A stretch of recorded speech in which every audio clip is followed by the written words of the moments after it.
Good afternoon. I'm New York City Comptroller Brad Lander. We've just left the courtroom of Judge Henry Ricardo. I'm very grateful to be represented by Deirdre Von Dornum and Michael Bass from Cher Tremonti, and by Justine Harris and Anna Esteval of Harris Trascoma. This is for my arraignment on the charges stemming from my arrest on September 18th on the 10th floor elevator lobby of 26 Federal Plaza.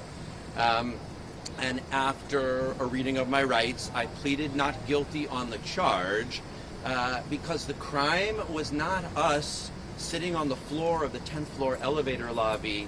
The crime is what ICE agents are doing on the other side of the 10th floor door. And I want to be clear, I mean this very specifically. The charge against me is a Class C federal misdemeanor under 41 CFR, the Code of Federal Regulations 102-74, Section 390B, and as my counsel have advised me, that charge is for, quote, unreasonably obstructing the usual use of that federal property, of that 10th floor elevator lobby. But let's be clear, the usual use of those floors of 26 Federal Plaza are as an immigration court. They are not usually used as a detention facility. They are not usually used as a place where masked federal agents who don't present warrants or give reasons for charges separate families, haul people violently away, and make them sleep on the floor. That is not the usual use of the 10th floor of 26 Federal Plaza, a federal office building paid for by taxpayers. So what I will say is someone was unreasonably obstructing the usual use of the 10th floor of 26 Federal Plaza on the 18th of September, but it was not me. It was ICE agents, and if anyone is guilty of that offense, 41 CFR 102-74 390B, that's who it is. And if they want to arraign somebody else on that offense, okay. I was not guilty of that charge, and we're not going to accept the idea that what Donald Trump's ICE is doing is usual or normal. It is not. That is a building like this one for the rule of law to apply. And that's why we were there. That's why we court watch for our neighbors. That's why we accompany people out of that building, because they are there to exercise their rights, in that case under the Global Convention Against Torture, and to have the rule of law applied. And that's what's usual in this country. This is not usual, and so I was not unreasonably obstructing the usual use, and that is why I could not accept a dismissal of this charge. I can't plead guilty to it. I am not guilty of it. Donald Trump and his ICE agents are guilty of unreasonably obstructing the usual use of our justice system. And that's what we are here today to tell Judge Ricardo. I am very grateful to be represented by some brilliant counsel to help me make that case. Over there at 26 Federal Plaza, most of the people we see aren't represented by counsel, even though they are in far more jeopardy than I am. So that's what happened here today. I don't know, counsel, if you have any more you want to add to it. Exactly right. We'll be glad to take your questions. The police to try to figure out the people who made the arrests and what they're doing and why they're doing it. Is that what the discovery is going to be for? Yeah, so that's our request. The government has so far indicated they only want to produce information about what happened in the elevator bank. We made clear in court today, and will continue to, that what we believe is necessary for the government to prove an obstruction of the usual use is what use was ICE making of that 10th floor in September, because otherwise they can't show that Mr. Lander and our other elected officials violated that. So we want to know what is the usual use and what was the use that day that was being made. And I think only then can we know, was it in fact unreasonable to obstruct that, or was it the only reasonable way to fight against ICE? I just want to clarify, Comptroller, were you given the option, you just mentioned like the dismissal, like they're pleading guilty, were you given the option to just plead guilty and it would just go away, basically? When we appeared a couple of weeks ago here, 3 weeks ago. And I appeared along with the other elected officials who were arrested together with me in the 10th floor elevator lobby, we were all offered an adjournment in contemplation of dismissal, an ACD.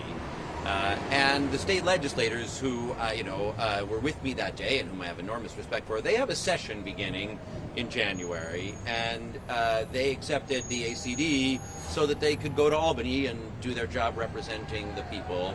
But yes, I declined to accept the ACD for the reasons that I've stated.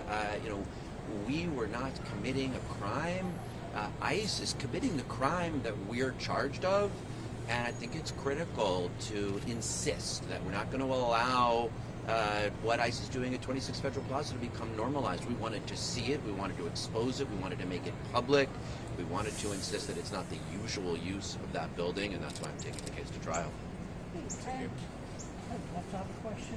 Let's do on. There was some clarification sought upstairs about whether you can be arrested for similar activity while this is pending. What was the answer that you got to that? And then also, I don't know if you have said definitively if you were going to run for Dan Goldman. Let's finish with the on-topic questions first. Are you worried it would interfere with the campaign? As to the question of whether he could be arrested for similar activities, our position is those activities do not violate the law. So, the government would have to show he had in fact violated the law. All the judge found was don't violate federal, state, or local law. He did not say that protest activity did violate it. And as I indicated at the court, I'm mostly worried about just driving below the speed limit. So that's my main concern, for not violating state or federal or local law. My staff hates it when I say that. As I've said in the past, I'm very seriously considering a run for Congress in the 10th Congressional District where we're standing, but I haven't made any final decisions yet. I mean, these are urgent times when ICE agents are abducting our neighbors and Donald Trump is stealing the money from New York City's bank account, and I think people are looking for leaders who will put their bodies on the line. So I'm very seriously considering it. Have not made a final decision. I will let you know when I do. Thank you. Any more on topic? So I just want to get your thoughts on the mayor-elect saying the other day about how he would stop homeless encampments. And a follow-up to that, what should the city do if someone refuses temporary housing? Should those stay? So the mayor-elect is exactly right on this issue. We conducted audits in the Comptroller's office of the homeless sweeps, and in the more or less year that we evaluated, we found that 2,308 people had been forcibly removed from where they were sleeping that night by city officials, either NYPD or Department of Sanitation or Department of Homeless Services. Of those 2,308 people, 3 of them were connected to permanent housing.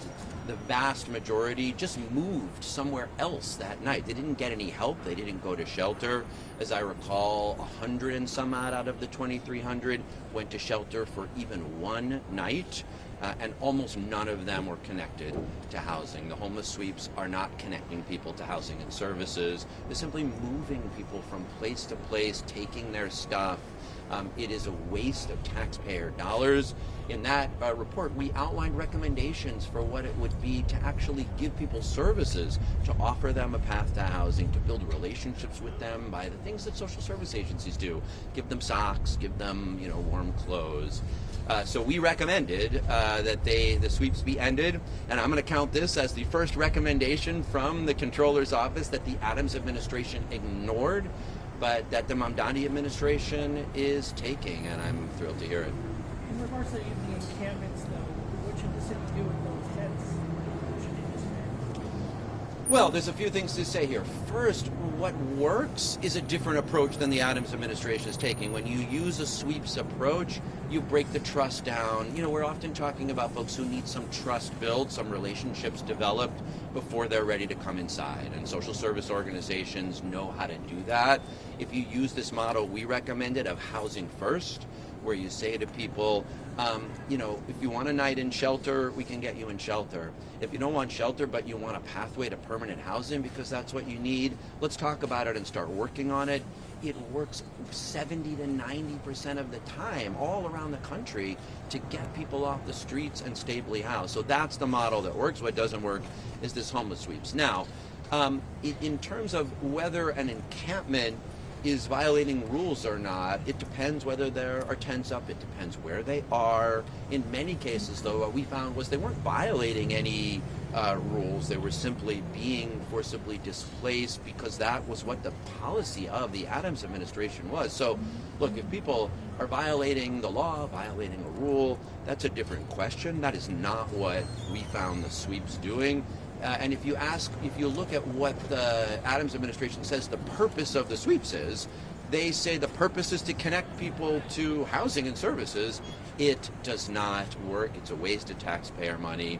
And we found often that the encampments just set right back up because somebody got moved, they went a couple of blocks away, they got moved from there, and they just came right back. What works is to connect people to housing and services, and that's what I hope Mayor Mamdani will do. Is there anything specific you could tell us about how you're prepping to see if you're going to run for Congress? Any polling that you're doing? Are you talking to people in the district? And also, as you're nearing the end of your time as controller, what are your thoughts around not serving in city government in the next administration? The 10th Congressional District is my home of many years, so I'm always talking to people in it. Currently, it's where I live, it's where I work, it's where we're standing now. So that's not really preparing. That's just living my life. And I'll have more to say soon on my decision there. I do. It's funny. Today I spoke at the City and State retreat for incoming council members, and I found myself very nostalgic for my days in between getting elected to the council and when I took office. I have loved serving this city. I loved serving it in the city council and representing my neighbors in the 39th district in Brooklyn. I have loved being controller and looking out for the retirement security of our public sector workers and for our budget and having oversight of our agencies.